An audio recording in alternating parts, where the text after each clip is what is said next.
Good afternoon, Belize. I'm Isana Cayetano, and it's time for your midday check-in with News 5. We've got the top stories to keep you informed. Here's a quick look at what's happening around the country. Shinebarrow's UDP is still fighting for the color red on Elections Day. 4 UDP candidates dropped out of the race on Nomination Day. And boots to run in Port Loyola without Tracy or Shine's support. The investigation into Boris Mansell questionable land dealings continue. These stories are coming up in just 1 minute. I'm Brittany, one of the newest faces around here. My stories are heartfelt and bring a fresh perspective. On the job, there is no challenge too great. Flooded highways, raging fires, or asking tough questions. My determination and willingness to connect with people help to deliver stories that put you, our viewers, at the forefront of issues. My motto? Accurate, timely, and relevant. I am News 5.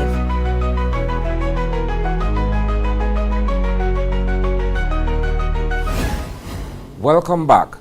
The United Democratic Party is still grappling with the issue of color assignments for Election Day.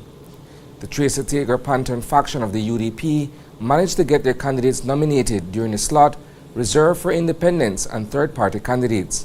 However, the Alliance for Democracy is determined to use the color red on March 12th. Earlier today, Attorney John Nemhard sent a letter to the chair of the Elections and Boundaries Commission on behalf of his clients, including Shinebarrow and others. The letter reads, in part, quote, "For the upcoming general election, the UDP has 25 candidates, standard bearers, as outlined below. These are persons chosen by the duly elected Central Executive Committee of the UDP to represent the party in the upcoming general elections. It must be borne in mind that there are no factions in the UDP, as the constitution of the party does not make provisions for such. As a matter of fact, factionalism is explicitly prohibited by Article 55E of said constitution. As a consequence, therefore, such a faction as recognized by the Elections and Boundaries Commission cannot be forced on the United Democratic Party.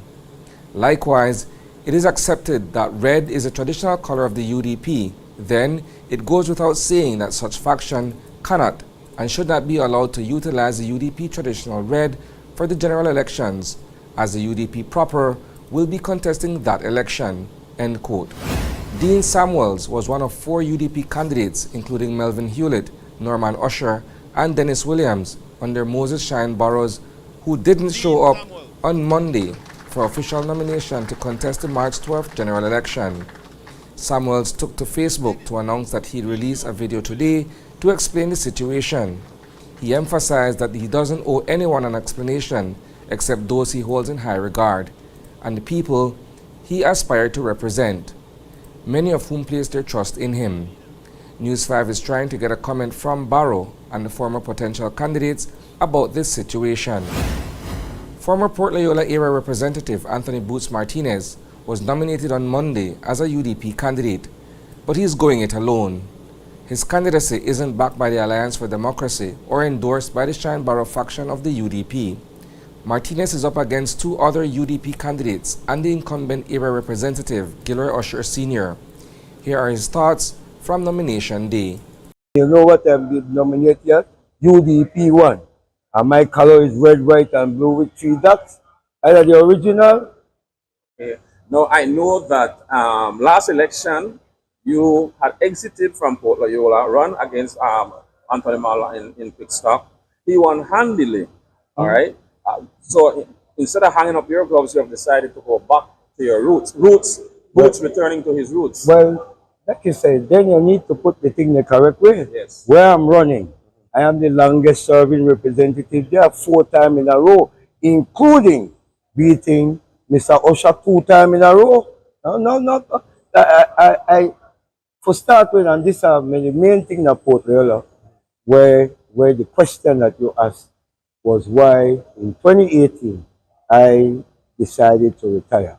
There was a convention between Philip Willoughby, Michael Perifeet, and others, of which Philip Willoughby became successful.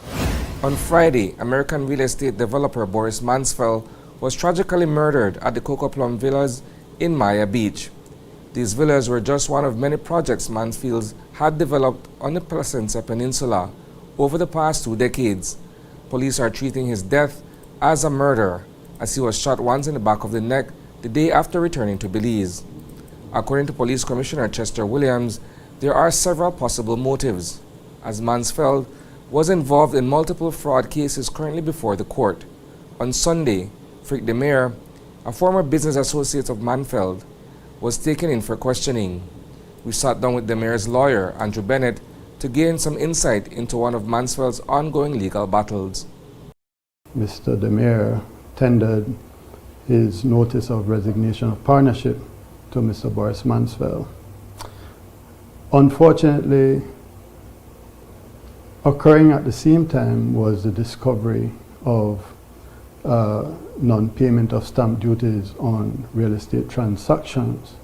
This involved the firm of JC Consulting, and as a result of that, there was a further dispute whereby Mr. Mansell alleged misappropriation of funds by Mr. Frick Demare.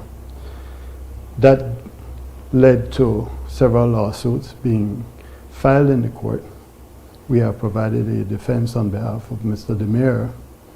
We were going through several of them, but unfortunately, they have not really moved from pleadings. So, in the claim of 760 of 2023, which dealt with the allegation of funds being misappropriated by Frick, an application was made to appoint an expert auditor, Cedric Flowers, but as of today, that did not move anywhere. So we, coincidentally, we go to court tomorrow. That would have been another claim which involved the, in terms of the stamp duties that Mr. Mansell was alleging was misappropriated by JC Consulting, Richard Borgia, and he had joined Frick Demare in those proceedings. That would have been the hearing of an application for the appointment of somebody to represent the estate of Ricardo Borgia. So at this point, everything now is in suspense. We will need directions from the court in terms of how it will move forward. That's a wrap for the news at noon. But don't worry, there's plenty more coming your way at 6 p.m. We'll dive deeper into these stories and more. In the meantime, visit channel5belize.com and follow us on Facebook for real-time updates. And don't miss Open Your Eyes tomorrow morning for fresh takes on today's headlines.